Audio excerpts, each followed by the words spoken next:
Through 2 intense sessions, consultant psychiatrist Dr. Barry Connell will unravel Janet's childhood to discover its subconscious effects on her life. Although she's keen to take part in the programme, Janet isn't convinced that there's very much to find. I can't see what benefit that I'm going to get from sitting in a room with some bloke I've just met, you know, asking me whether I wet the bed.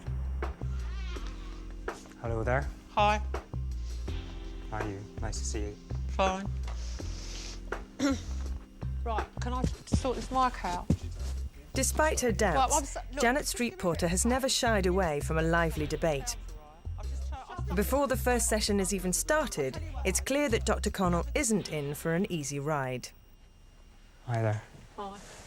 This is a bit unusual, probably for you and for me. The idea is for me to go through what I would normally do with somebody if I met them for the first time, which is ask them a lot about themselves. But why would I tell you? Well, admittedly, that's correct. I mean, most people come to people like me with a problem or something to sort out. Now, I'm not subscribing to the idea that everybody has to have therapy and everybody's got to rip into their mum and dad. Some people have nice parents. Some people don't, right? And maybe... I don't think my parents were problematic to me. To you? Not at all. It's a terrific plus not to get on with your parents. It really is a good career move because you create a parallel world. You're in your own world, you're working on your own projects. If you are eventually going to do something creative or right, you haven't got them interfering, you've got your world going and it kick-starts it. Other people might like my parents. In fact, a lot of my relatives thought my parents were fucking fantastic. Well, that's just great. And do you know what? I'm not even cross about them. I think it's like a black comedy.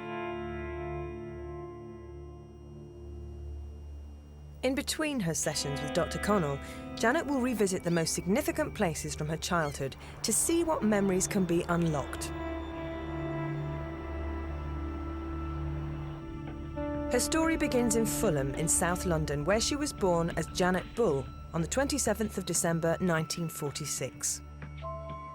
Janet's father, Stanley, was in the Royal Signal Corps during the Second World War. His postings took him to India and Burma, but his life was changed by a stint in North Wales, where he met a young Cherry Jones, Janet's mother.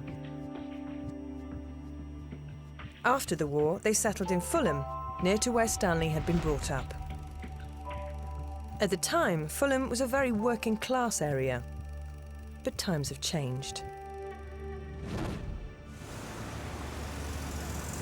I couldn't possibly live in Fulham now.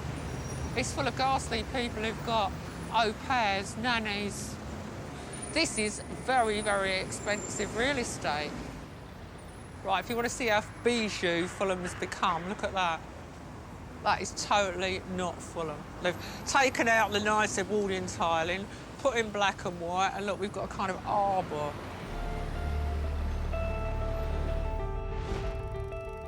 As a girl, Janet's world revolved around a very small area. Her primary school was a 15-minute walk from home, and nearby Parsons Green was a perfect place to come and play. I remember my Auntie Vi knitted me a particularly revolting cardigan, and I used it as a base for rounders. I put it on dog shit. When I got home, my mother went ballistic. I wouldn't really wear it again. Janet's mum, Cherry, had been brought up in the North Wales village of Llanfairfechan, where Janet and her sister Patricia would go for their summer holidays each year. Cherry was intelligent and ambitious, but when she was just 14, her father died, and she had to leave school to support her family. North Wales offered few career opportunities for women, and Cherry ended up working as a nanny. When she eventually moved to London, she was hoping for better prospects. My mother went through a series of jobs. She worked as a school dinner lady through one period of my childhood, and then I think she just got fed up and decided to lie about her qualifications to get a job in the civil service. So she had aspirations? Well, she'd had to leave school at 14, and she was definitely not very happy about that. She wasn't? Well, no, because she must have felt, well, you know, that an opportunity had been denied to her. Well, it sounds like she got herself to work when she wasn't probably qualified. She was... Yeah, she was tough. Yeah, motivated. I think she was tough. And you get that from her? That Well, toughness more than from your... Why do you think you inherit that? Couldn't you just be like that? Okay. Have your mum and dad contributed anything positively towards you? Oh, they the gave person birth you've to me. become. All They right. gave birth to Well, me. that's yeah. Okay. And So they may. And also... So what have you inherited then? Let's ask that question. Oh, no, I prefer to look at it like, what am I not like? I don't dress like my mother. Have you psychologically inherited any traits from either your mother and father that you can remember? Well, I don't know. Are you like them in any way?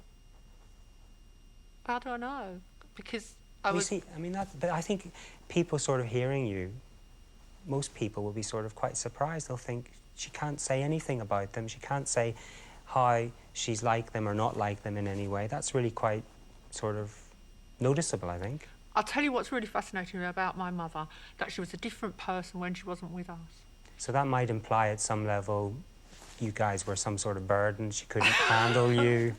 I mean, some people can have good relationships that aren't really that deep or meaningful. I mean, they keep people at a distance. So you're saying your mum was good with people on some sort of superficial level, but the reality of bringing up children is very different. Well, it must have been a pain in the arse if she wanted to have a career and she had but 2 kids.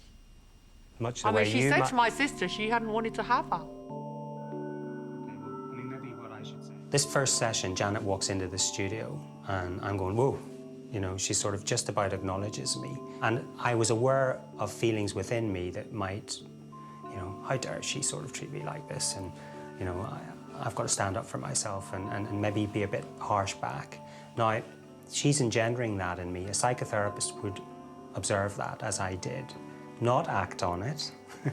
And it might lead you to hypothesize that as a child, she might have been on the end of some harsh, emotional behaviour from her parents.